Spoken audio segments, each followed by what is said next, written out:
Hemos iniciado el año en nuestra iglesia tocando un tema a través de una serie de sermones basados en la palabra de Dios. Tienen que ver acerca de cómo crecer en nuestra vida espiritual como un discípulo. ¿Qué significa verdaderamente ser un discípulo de Jesús? ¿Cómo seguirle? ¿Quién es verdaderamente un discípulo y quién no?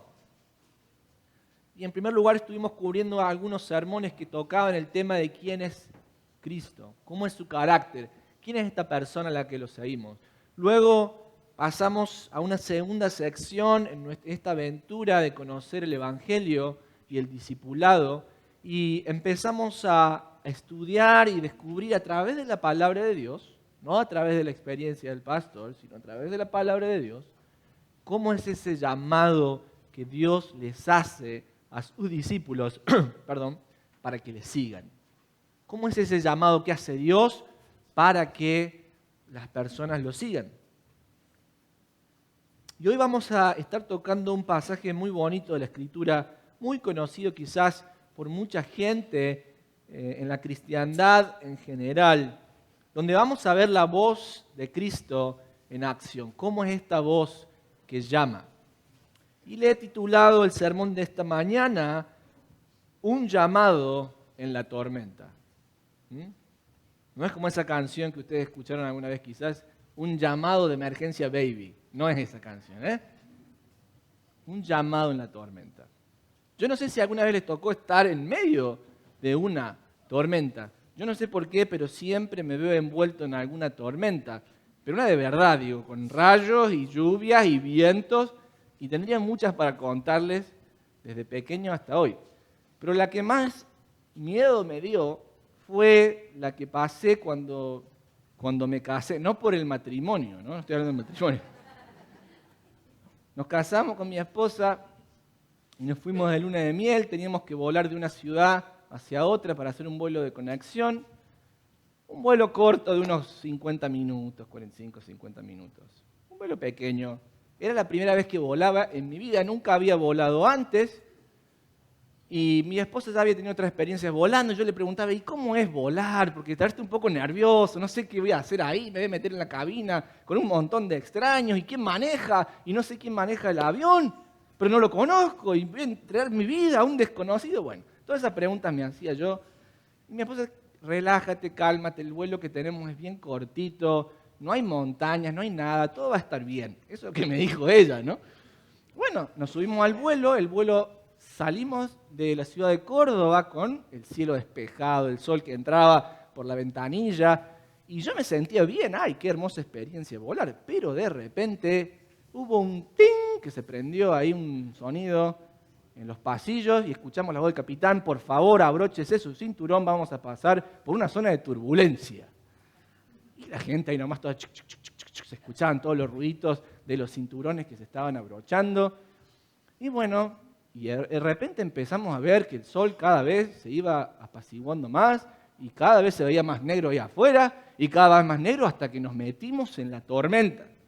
Y no le miento, yo veía los rayos que descendían de las nubes. Estábamos adentro de la tormenta y lo veía ahí por la ventanilla. Así que la gente empezó a cerrar las ventanas porque ya no querían ver y de repente el avión entró en una zona de turbulencia tal que iba para arriba, y después para abajo, y después para arriba, y después para abajo. Y yo dije, acá me tocó el 8. Acá se terminó. Me casé y me voy al cielo, así directamente. ¿Qué pasó? La gente entró en un pánico, porque no le miento, era una turbulencia, no, que se movió un poquito, y la gente sonríe con esa sonrisa nerviosa. No, acá nos caíamos, y después íbamos para arriba y para abajo. Yo no sé qué estaba pasando. Pero la tormenta era tal, los vientos eran tal que estaban sacudiendo la nave y temblaba el avión. Después de esto no se va a querer subir un avión usted, no es mi objetivo. Llegó el punto tal que todos pensamos, acá nos caemos todos. Y la gente empezó a gritar. Imagínense, yo estaba nervioso y la gente se pone a gritar. ¡Qué bárbaro! ¡Dios, no quiero morir! Escuchaba. Las señoras mayores sacaron su rosario, las religiosas, y empezaron, Ave María, Madre de Dios, ruega por nosotros, a rezarse cuantos rosarios sabían. No quiero morir, otras personas rezándole a su Dios, a su Virgen, otras personas descompuestas, y yo estaba pálido. Pálido ahí. Todo mi valor se había ido. ¿Y saben qué sentí por primera vez en mi vida? Quizás no le ha pasado a algunos, pero a otros sí. Una sensación de, aquí me voy a morir. Y hasta aquí llegó mi vida. Yo no podía hacer absolutamente nada para escaparme de esa situación. Me sentí impotente, me sentí abrumado y me sentí que no podía ir a ningún lugar. No había a dónde salir corriendo. Bueno, obviamente el avión no se estrelló, por eso estoy aquí, ¿verdad? Hoy, el día de hoy. Y llegamos bien. Pero ¿sabes qué? Cuando me acuerdo de esa experiencia, me acuerdo de esta experiencia que tenemos todos cuando enfrentamos una tormenta. Cuando enfrentamos una tormenta, muchas veces llega el punto donde estamos tan abrumados que recurrimos al pánico. ¿Alguna vez te sentiste ansioso? ¿Alguna vez has estado envuelto en un pánico de no saber qué hacer? ¿Y ahora qué hago? ¿Y ahora para dónde salgo corriendo? ¿Alguna vez te sentiste tan, pero tan angustiado que ni siquiera pudiste levantarte de tu cama porque no sabías a dónde ir? Porque es tanto el peso de la tormenta, son tan fuertes los vientos de esta vida que te dejan postrado y no te puedes levantar. Y tú quieres hacer un esfuerzo y no puedes. ¿Alguna vez sentiste que el corazón te latía tan rápido que pensaste que te ibas a morir? Bueno, ¿sabes qué?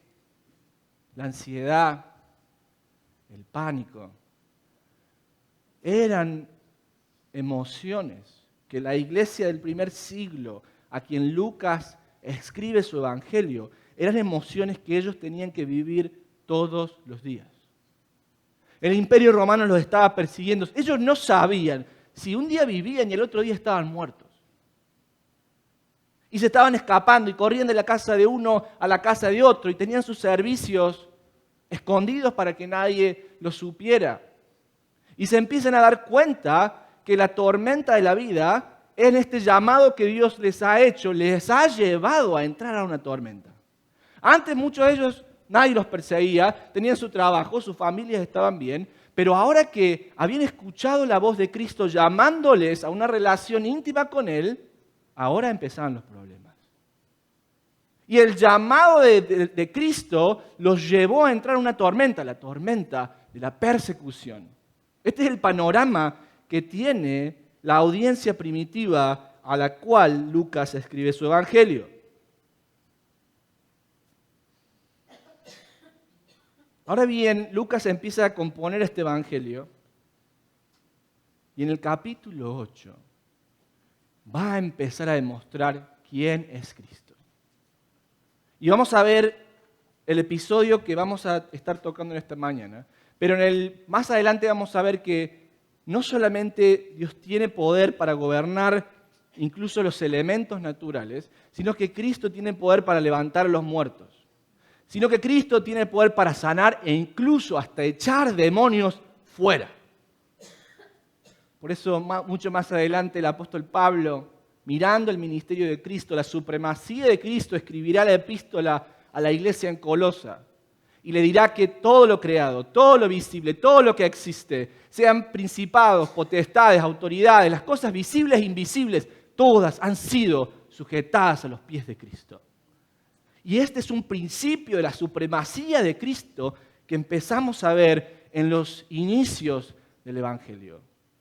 Al punto tal que los discípulos se están preguntando, ¿quién es este hombre? Y va a llegar la respuesta en el capítulo 9, con la confesión de Pedro y luego su ratificación en el monte de la transfiguración. Les invito a que abran sus Biblias. En Lucas, en el capítulo 8, en el verso 22. Estamos hablando del llamado que Cristo le hace a sus discípulos. Y quizás tú, como estos cristianos del primer siglo, te sientes identificados en un elemento común. Quizás tú decías, antes de ser cristiano, vivía bien, no tenía problemas con mi familia. Ahora tengo problemas con mi familia porque voy a la iglesia. Y ya me invitan a mi casa y me cuestionan y mi esposo no me deja ir y mi hijo se enoja.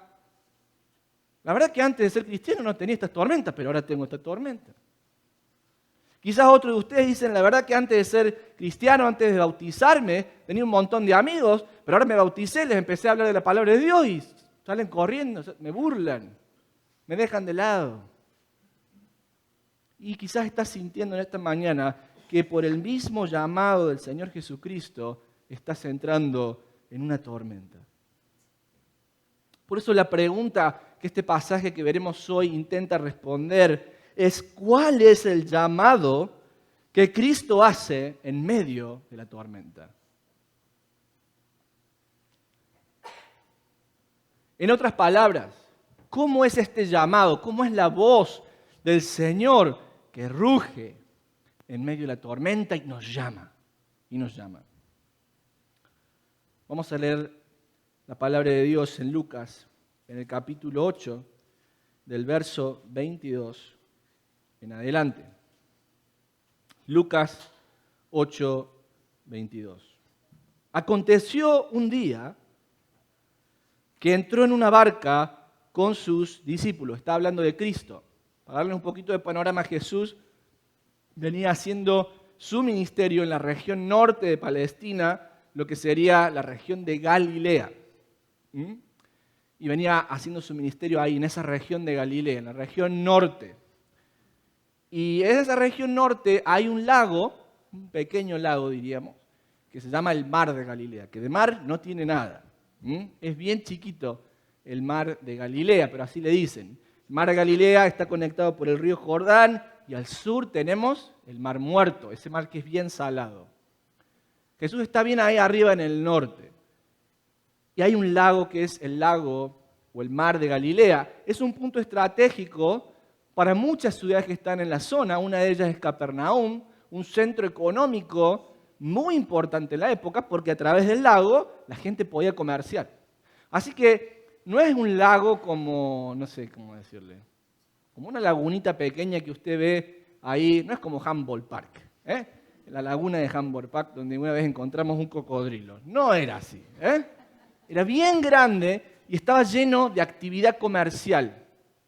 Llena de actividad comercial. Había barcos que iban, que venían, habían astilleros y puertos y muelles, había comerciantes en cada una de estas ciudades que rodeaban el lago y los barcos iban y venían y pasaban. Entonces, aconteció, dice el versículo 22, un día, que Jesús entra en una barca con sus discípulos y les dijo: pasemos al otro lado del lago. Y partieron.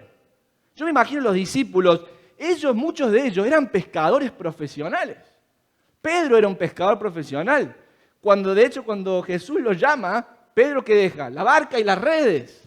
Y sale a seguirlo a Jesús. Me imagino, esto no está en la Biblia, en la imaginación del pastor, me imagino cómo se ha sentido Pedro. Por fin el maestro me pide que haga algo en lo que soy bueno. Qué lindo cuando nos piden que hagamos algo para lo que somos buenos, ¿no? Cuando usted sabe cocinar y hacer esos cakes tan ricos y de repente las hermanas le dicen: hermana, ¿podría traer un cake a la reunión de damas? Y usted, por supuesto. ¿Por qué? Y porque lo voy a hacer fantástico.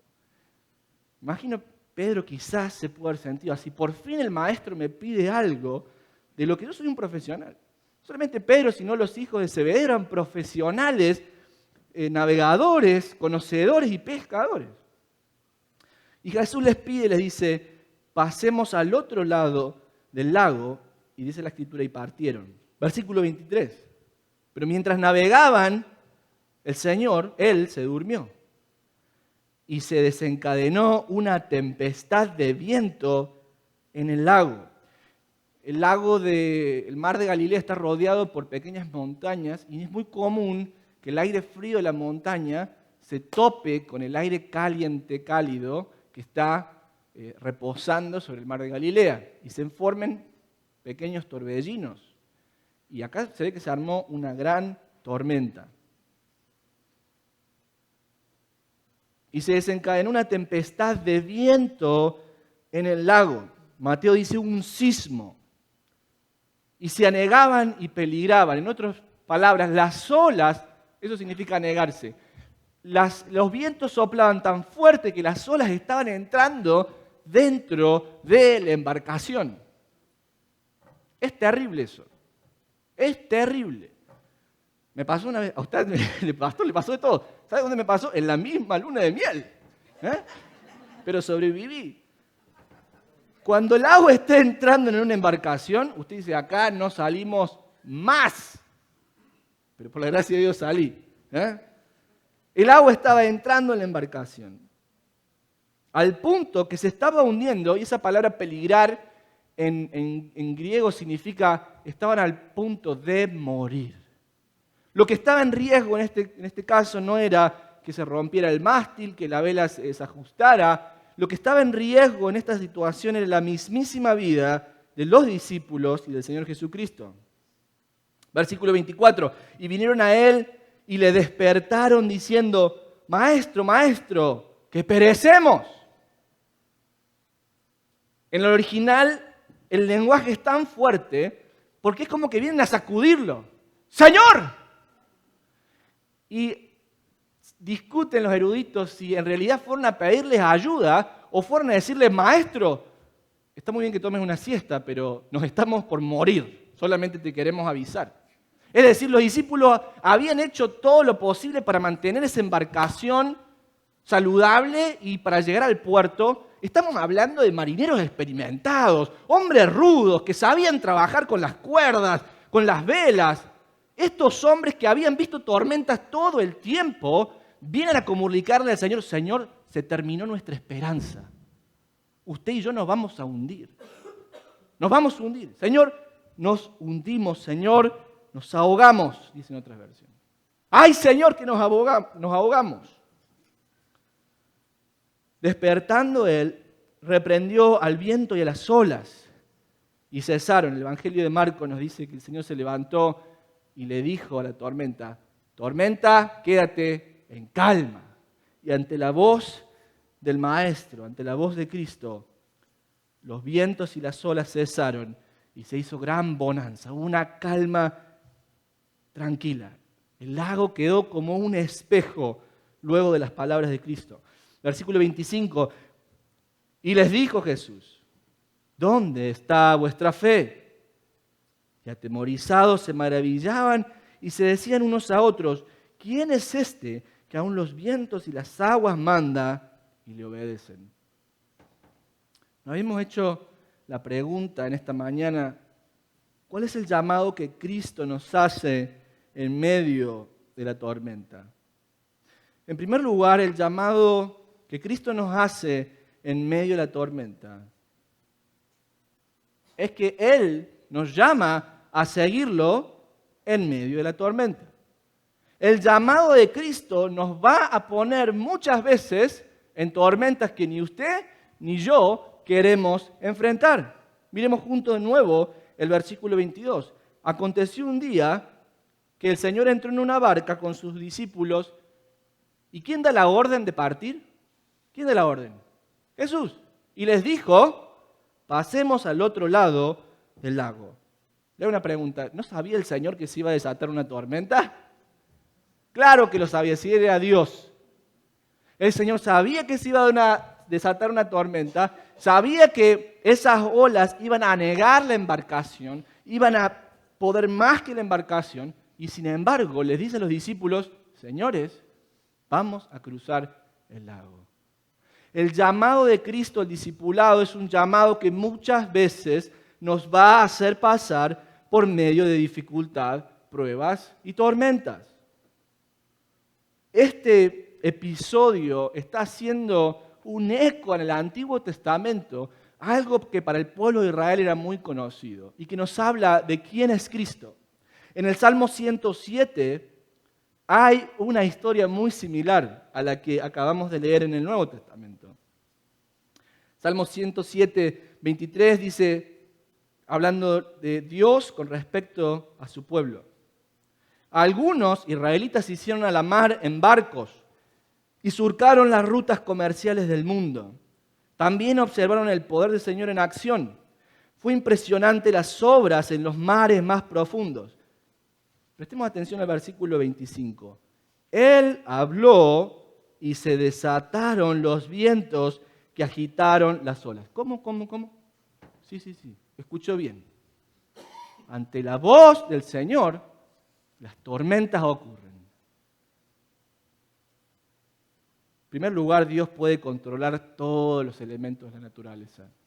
Y este pasaje nos da a pensar en este episodio que el mismo Señor Jesús mandó a que esa tormenta ocurriera en el mar de Galilea en el momento en el que sus discípulos estaban con Él. Versículo 26. Los barcos fueron lanzados hacia los cielos y cayeron nuevamente en las profundidades. Está hablando de las olas que van para arriba y para abajo. Y los marineros se llenaron de terror. Se tambaleaban y daban tumbos como borrachos. No sabían qué más hacer. Versículo 28. Señor, socorro. Clamaron en medio de dificultad y Él los salvó de su aflicción. Versículo 29.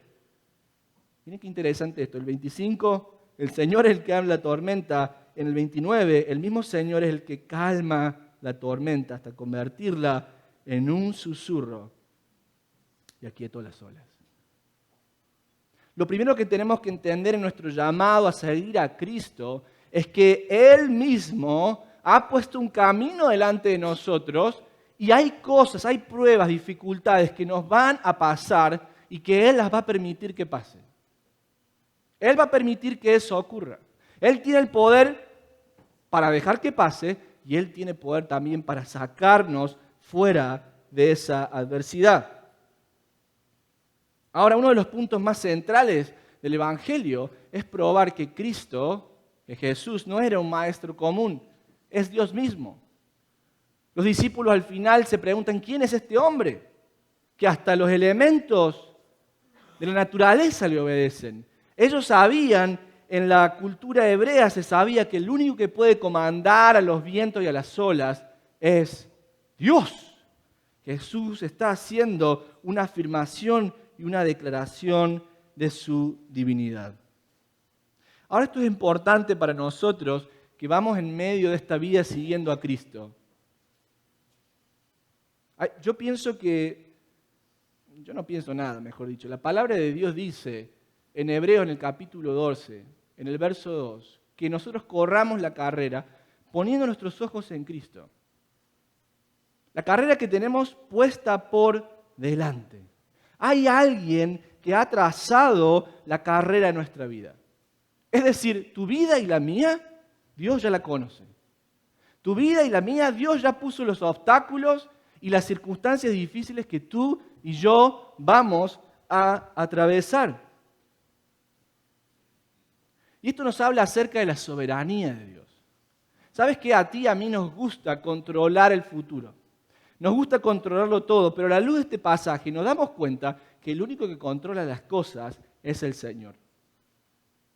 ¿Sabes cuál es una de las mayores causas de ansiedad en nuestra vida? El deseo de querer controlarlo todo.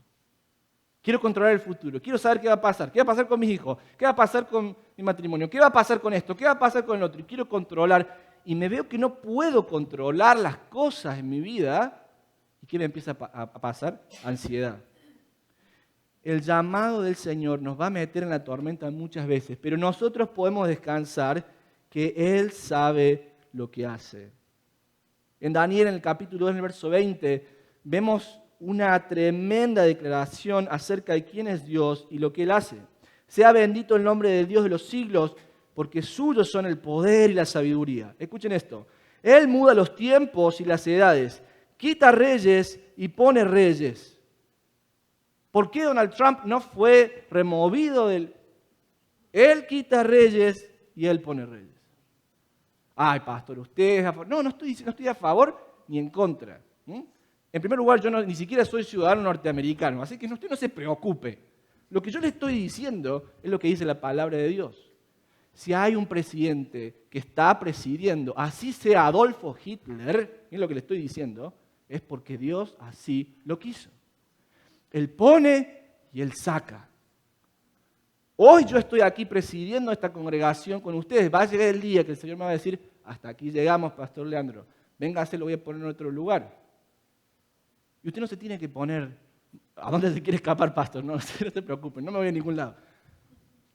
No se tiene que poner mal. Él es el que pone y quita a los reyes, el que pone y cambia y quita el liderazgo y las personas. Ahora, ¿por qué estoy haciendo este punto? Porque justamente el llamado de Cristo nos lleva a meternos en una tormenta muchas veces. Déjenme decirles esta gran verdad. Hay muchas cosas malas que nos van a pasar en nuestra vida, o quizás nos pasaron, que están dentro del plan que Dios tenía para usted y para mí. ¿Cómo? Déjenme decirlo de nuevo. Hay cosas malas que le van a pasar en su vida. Hay cosas dolorosas que pueden pasar en su vida y en la mía que todavía siguen estando en el plan de Dios. Esto lo vemos en Hechos, en el capítulo 4, en el verso 27. Dicen los apóstoles, hablando de la crucifixión de Cristo. Porque verdaderamente se unieron en esta ciudad contra su Hijo Jesús, a quienes ungiste, Herodes y Poncio Pilato, con los gentiles y el pueblo de Israel, para hacer cuanto tu mano y tu consejo habían antes determinado que sucediera. El plan de la cruz ya estaba pensado desde antemano. ¿Cómo que Dios mismo planificó su propio dolor? Sí. Ahora, usted mira, bueno, ¿por qué Dios hace esto? Porque es que el llamado de Dios muchas veces nos va a llevar a enfrentar situaciones de dolor, situaciones de tristeza. ¿Acaso no podría Él impedir que pasemos por esta vida sin tener ningún problema? ¿Acaso por eso no vengo a la iglesia? Porque ya estoy cansado de tener problemas y vengo acá para tener una vida sin problemas. Bueno, llego al lugar equivocado. ¿Por qué Dios hace esto? ¿Sabes por qué? Porque cada tormenta, cada tribulación pone de manifiesto lo que más te importa en la vida. Lo que más te importa en la vida. Los discípulos estaban en la balsa, estaban en la barca, y ellos no sabían quién era Jesús todavía.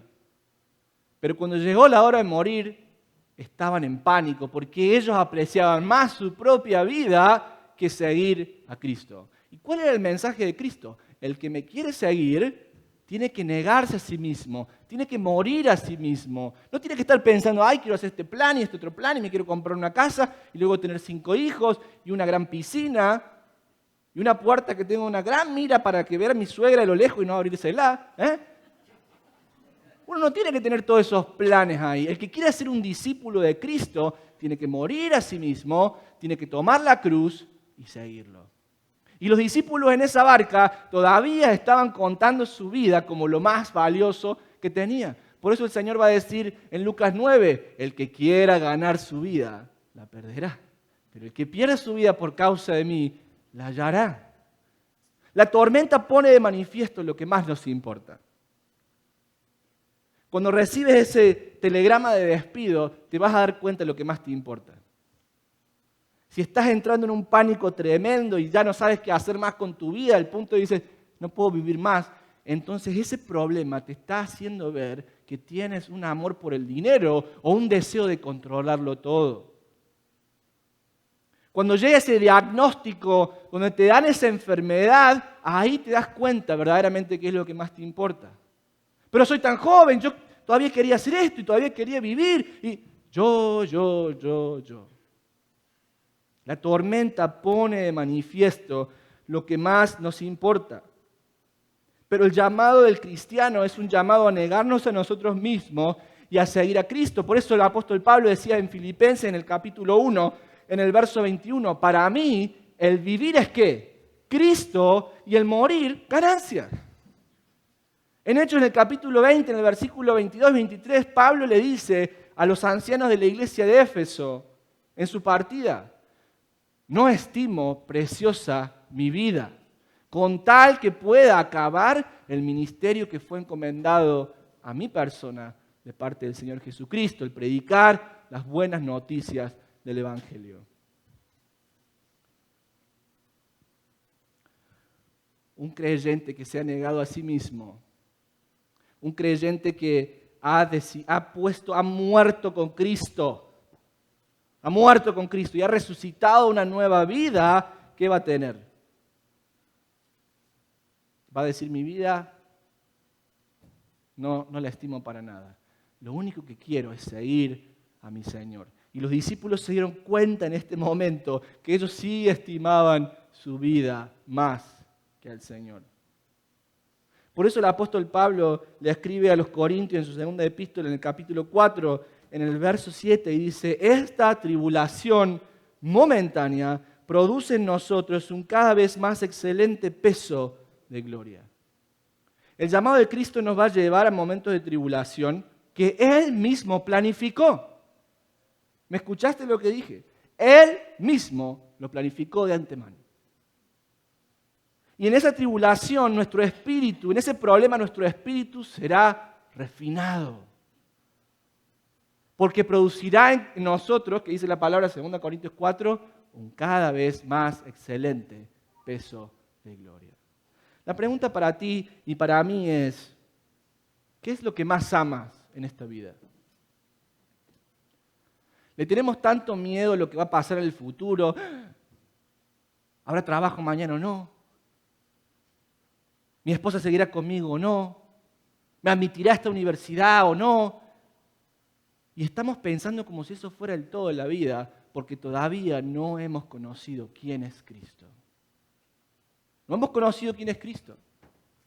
Porque esta tribulación momentánea produce en nosotros un cada vez excelente peso de gloria. ¿Qué es lo que más amas en esta vida? ¿A qué le tienes miedo? ¿A qué le tienes miedo? Los problemas, las dificultades ponen de manifiesto estas cosas.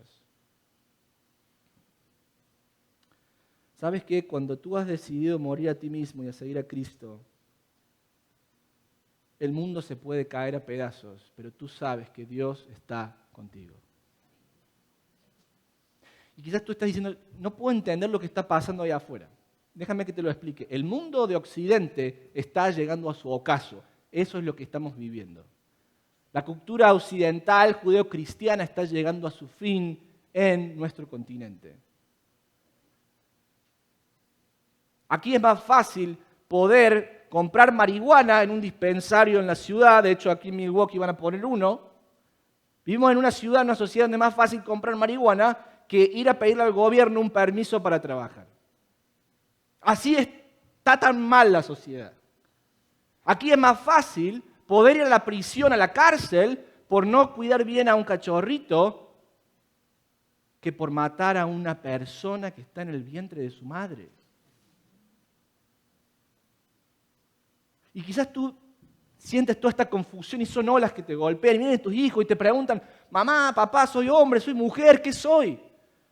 Y tú no sabes qué responder y ves que el otro amiguito tiene, son no binarios y este ahora te identifica con un animal y yo no sé qué decirle a mi hijo. Y te sientes golpeado y de repente tenemos presidente, mañana no tenemos, ¿qué pasa? Y te sientes golpeado por todas estas olas. Ahora, tienes que saber algo, tú y yo fuimos diseñados por Dios desde antemano para estar en un tiempo como hoy. El mar de Galilea para nosotros es hoy la ciudad de Chicago en el 2020. Así como los discípulos estaban sintiendo que las olas golpeaban la embarcación, así tu vida y la mía son golpeadas por los vientos de este mundo que quieren anegar nuestra barca. Quieren anegarla. Pero tienes que saber que Dios te pudo haber hecho nacer en cualquier otro siglo. A mí me hubiera gustado que me hicieran nacer en el siglo de la época feudal. Y ser un caballero y salir con el caballo ahí corriendo. Pero Dios me hizo nacer en este siglo. Dios te hizo nacer en la familia que te hizo nacer. Pero mi familia es tan disfuncional y me pasaron tantas cosas. Pero era el plan de Dios que así fuera. Ahora, ¿cuál es el mensaje para la persona que no cree?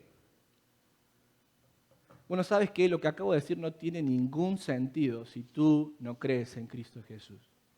Esta idea de morir a uno mismo y de seguir a Cristo y de sufrir dificultades, si tú no conoces a Cristo, para ti esto no tiene ningún sentido. Es más, el Evangelio dice que esto para ti es una locura. ¿Cómo? Si yo me quiero escapar de los problemas, ¿Cómo me está diciendo que Cristo me va a llamar a un camino donde voy a tener dificultades? ¿Cómo? Cuando lo escucho a Joel Osteen, no veo eso. Me parece que va todo bien. Si tú no conoces a Cristo, esto te suena una locura. Te suena una locura. Y tú podrás pensar, bueno, pues yo no quiero estar en esa barca y no quiero que Jesús sea el capitán de mi barca. Ahora, ¿sabes cuál es el punto? Marcos, en el capítulo 4, en el verso 31, nos da un detalle del mar de Galilea y esa situación. Marcos 4:31 dice también que en ese mismo mar de Galilea, en ese mismo tiempo, ¿sabes qué había? Había otras barcas. La barca de Jesús con los discípulos no era la única que estaba en el mar cuando se vino esta tormenta. Es decir, que mientras la tormenta estaba ocurriendo, no solamente la barca de Jesús se estaba hundiendo, sino que había otras barcas de otros comerciantes que también estaban hundiéndose. ¿Cuál es el punto? El punto es que en el camino de la vida, irreversible e irrevocablemente, usted y yo vamos a pasar por tormentas. No importa si tú estás en la barca con Cristo o si estás solo, pero la tormenta va a llegar igual. Ahora la pregunta es, para ti que no crees, ¿a quién le vas a ir a pedir ayuda cuando veas que tu barca se hunde? Si tú dices, yo no quiero seguir a Cristo porque me va a llevar a un camino donde encuentre tormentas, pues entonces me quedo en mi barca solo. Pero el punto del Evangelio es que las tormentas llegan para todos. Los discípulos tuvieron a Cristo para recurrir y buscar ayuda. ¿Y tú? ¿A quién vas a recurrir?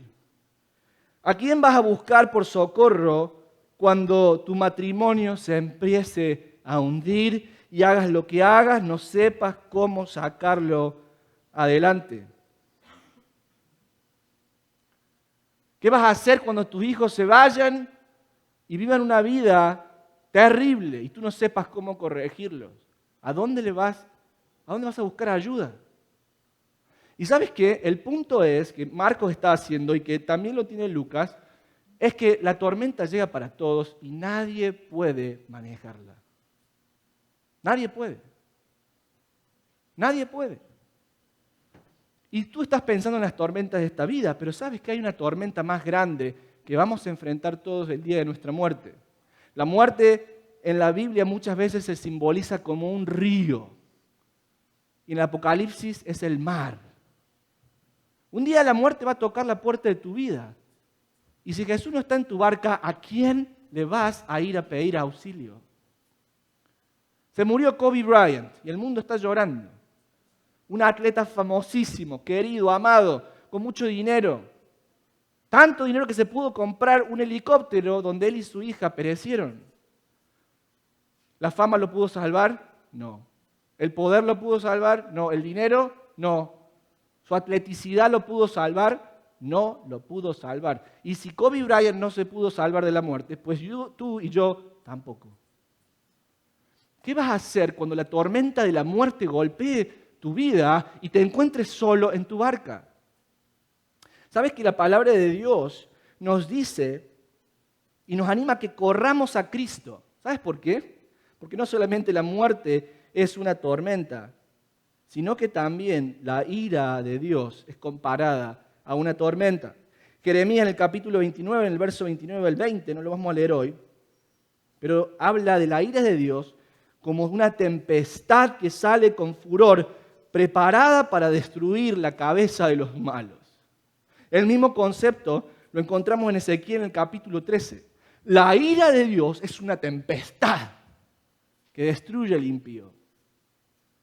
Ahora, ¿sabes qué tú puedes decir en esta vida? Yo no quiero que Jesús esté en mi barca, pero va a llegar un día que no solamente la tormenta de la muerte llegará a tu vida, sino que también la ira de Dios te llamará a cuentas en el juicio final. Y si Cristo no está en tu barca, tu alma se hundirá en la condenación eterna. Sí, el camino al que Cristo nos llama tiene tormentas. Pero te urjo en esta mañana, pecador, corre a Cristo para salvarte de la ira que llegará en el día en el cual le tengas que dar cuenta al Dios que lo creó todo.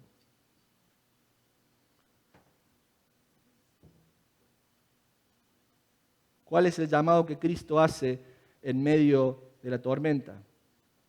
El llamado de Cristo nos lleva a seguirle a través de la tormenta. Vamos a pasar por tormentas. Pero en segundo lugar, el llamado de Cristo en la tormenta nos revela nuestra necesidad de Él. ¿Saben que la palabra que usaron los discípulos cuando se vieron que ya no podían más es la palabra, Señor, despiértate porque nos morimos, vamos a ser destruidos? Ahora, esa es una palabra, no quiero entrar en mucho detalle en la gramática porque sé que a usted no le importa, pero está en voz media. Y lo que significa, lo que los discípulos le están diciendo a Jesús, en definitiva es esto. Jesús, hemos intentado hacer todo lo posible para mantener esta embarcación navegando y hemos fallado. Cuando los discípulos dicen, Maestro, que perecemos, le están diciendo, hemos gastado y agotado todos los recursos de nuestra ciencia y nuestro arte como marineros para mantener esta embarcación adelante. En otras palabras, el grito de ayuda y de auxilio del Señor tiene como eje no la desesperación, sino el reconocimiento del fracaso de las obras humanas. Pedro le está diciendo al Señor, los otros discípulos le están diciendo, Señor, hemos fallado como marineros. Somos marineros profesionales, pero hemos fallado. Esta es una palabra muy importante porque la tormenta de nuestra vida nos hace dar cuenta que nuestras obras no nos sirven para nada para alcanzar la salvación que solo viene de parte de Dios. Ahora fíjense esto, la escena que acabamos de leer es bizarra. ¿Qué significa eso? No tiene sentido. ¿Por qué? Están no sé si usted leyó conmigo o se estaba durmiendo una siesta, pero si estaba despierto, estaba la barca en el lago, se desata la tormenta y empieza a entrar el agua en la barca. Imagínense las olas, los discípulos de un lado para el otro, para arriba y para abajo. ¿Y qué hace Jesús? ¿Qué hace Jesús? Y yo digo, ¿cómo puede dormir este hombre? Por favor, que me pase la receta, porque me cuesta dormir de noche. ¿Cómo hace Jesús para estar mojándose con el agua? Los gritos de los marineros. ¡Iza la vela! ¡Ajusta ese coso de ahí que no sé cómo se llama! El viento, las olas que golpean. ¿Y Jesús duerme?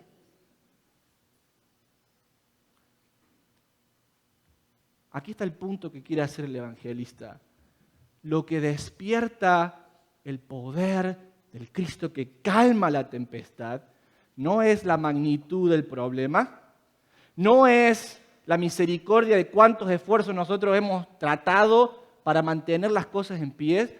Lo que despierta el poder del Maestro es la declaración y la confesión de que nosotros no somos suficientes. Lo que despierta el poder de Dios que fluye al punto que va a calmar una tempestad es cuando el pecador dice, Señor, yo no soy suficiente. Señor, he fallado. Cuando está ese reconocimiento, entonces el poder de Dios fluye y su gracia y su misericordia son interminables. Imagínense Pedro. Pedro pudo haber venido, pobre Pedro, lo agarramos siempre. Pedro pudo haber venido y le pudo haber dicho al maestro, Maestro, hice lo que pude, pero la culpa no es mía, la culpa es de la tormenta. Mejor dicho, la culpa es tuya, Señor. Porque si tú eres el Hijo de Dios, ¿por qué nos pusiste en este camino en primer lugar? Pedro pudo haberle echado la culpa a la tormenta, y lo podría haber hecho muy bien. Le pudo haber echado la culpa a Cristo, pero los discípulos reaccionan como Dios quiere que tú y yo reaccionemos.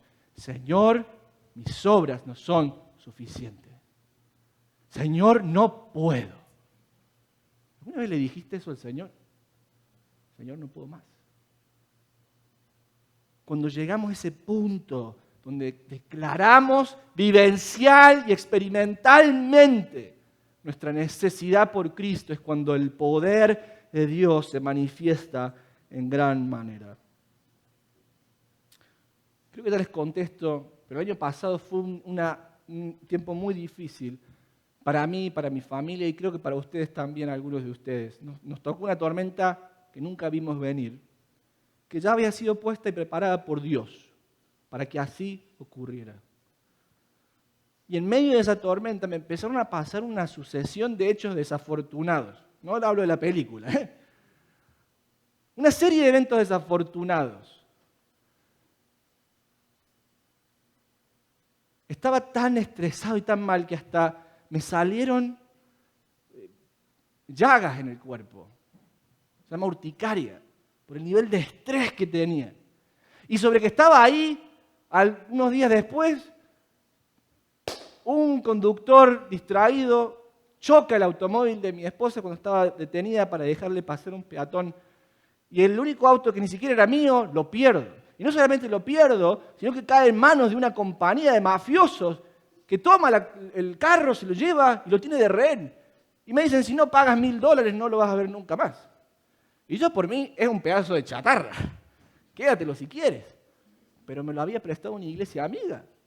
El estrés, ¿cómo recupero este auto ahora? Y una vez que lo recupero, ¿en qué voy a andar?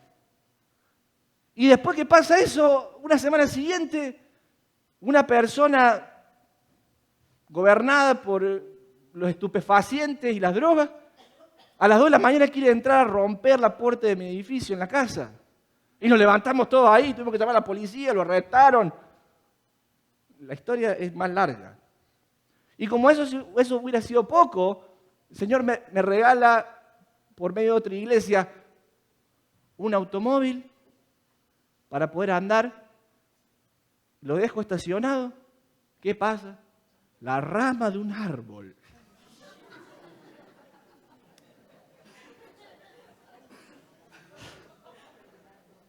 se rompe y se cae y daña una parte del auto. Y yo no sé cómo mirar más a esta iglesia, decir, este pastor es un profesional destruyendo autos. Llegué a mi casa esa noche y me largué a llorar. Y le dije, Dios, no puedo más. No puedo más.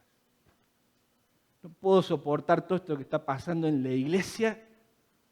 No puedo soportar la crítica de la gente, los que están contentos, los que no les gustan, los que hacen sus condiciones, la prensa, contestarle a la prensa, a los grupos que trabajan para las víctimas. Y que encima me pase todo esto, Señor, no puedo más. ¿Alguna vez llegaste a ese punto donde le dijiste, Señor, me estoy muriendo?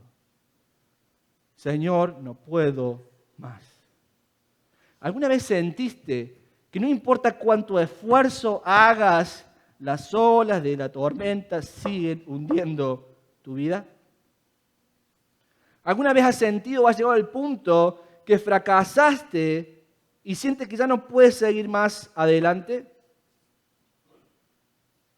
¿Alguna vez sentiste que no importa cuánto le hables a tus hijos, ellos siguen obstinados en seguir un camino de rebeldía en vez del camino del Señor? Y has orado por años. Y vienes y le dices, Señor, no puedo más. Señor, no puedo más en esta relación donde le hablo a mi esposo, trato de amarlo y todo lo que me contesta es con maldad. Señor, no puedo más. Señor, no puedo más. ¿Sabes qué? Estas tribulaciones las pone el Señor para que reconozcamos que sin Él no podemos hacer nada. Nada. Sin Él no podemos hacer nada. Mirando para atrás y ver lo que nos pasó como iglesia, algunos hermanos vienen y nos dan aliento. Está bien que nos den aliento, aliéntenos a los pastores. Nos hace muy bien. Pastor, gracias porque usted intervino y los otros pastores intervinieron y fueron tomando las cosas.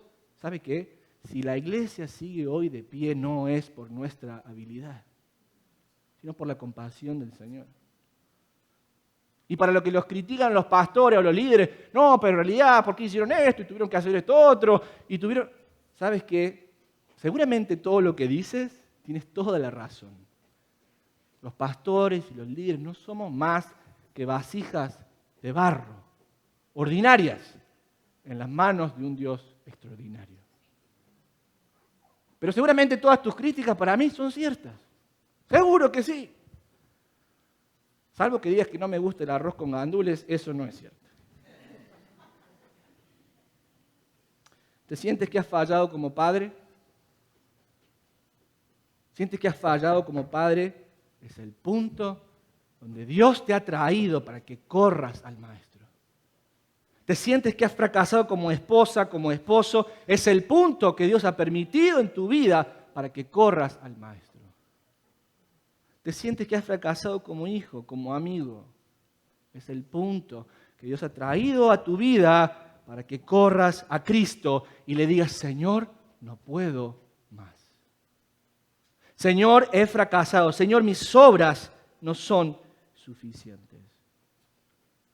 Quizás tú no conoces a Cristo, pero estás atravesando tal tormenta que te empiezas a dar cuenta que tus buenas obras no pueden conseguir nada. ¿Sabes por qué? Porque tus obras y las mías nunca, jamás alcanzarán el favor de Dios.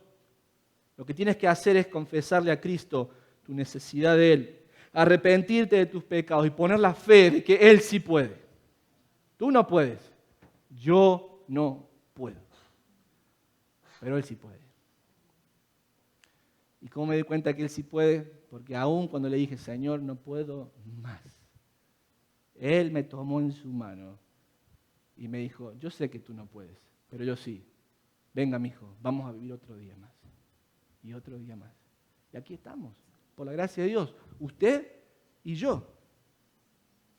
Por último, el llamado de Cristo en la tormenta nos revela quién es Él.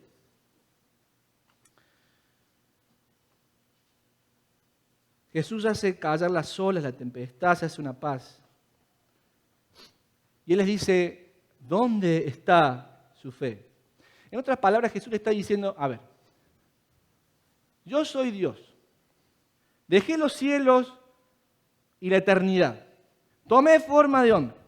Me convertí en un siervo. Incluso mi plan es ir a morir en la cruz por sus pecados y sustituirlos a ustedes. Voy a dar mi vida por ustedes. Voy a resucitar por ustedes. Voy a vencer la muerte por ustedes. A ver, señores, ¿cómo ustedes piensan que yo los voy a dejar morir en esta barca? Si cuando estoy dispuesto a hacer tanto por ustedes, ¿cómo creen que no voy a hacer algo tan poquito por ustedes? Y sabes que a veces nosotros perdemos perspectiva de quién es el Dios que tenemos y las tribulaciones nos ayudan a recobrar esa perspectiva.